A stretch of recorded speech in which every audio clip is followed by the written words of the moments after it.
Bakit nabasa ko sa Google na 2025 to 2028 ang salary increase? Totoo kaya yun? No? Marami naman po talaga tayong nababasa online kapag i-search po natin yung salary increase.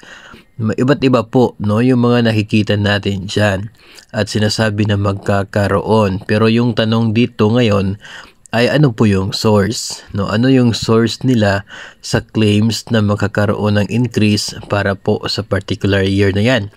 May nakikita po tayo na 2025 hanggang 2028. Pero yun po ay isang bill, no? I guess Senate bill po yun, no, sa Senado po. Siguro if hindi po ako nagkakamali kay Senator Jinggoy Estrada, siguro yun. Yung 2025 to 2028 na 10% increase per year. Pero yun po ay bill, no? Karamihan naman po talaga sa mga nakikita natin ay bills. Yung iba ay according to, ayon kay ganito. Pero wala pong official na talaga pong basihan for a salary increase as of now. No, wala pa po. Kaya wag talaga muna natin itong idagdag sa budget natin kasi hindi pa naman talaga sigurado yan.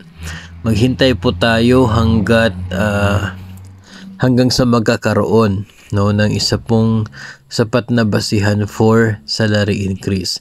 It could be an executive order or it could be baka biglang magiging mabilis ang pag-process ng mga pending bills at magkakaroon ng batas for that Republic Act.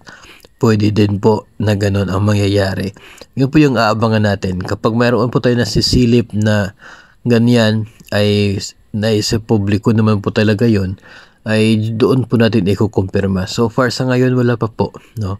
Kaya relax muna tayo at tuloy lamang sa mga ginagawa po natin na pagtitipid sa ngayon, sapagkat kung salary increase po yung ating abangan, aasahan, ay hindi pa po tayo sigurado kung kailan natin ito mararanasan.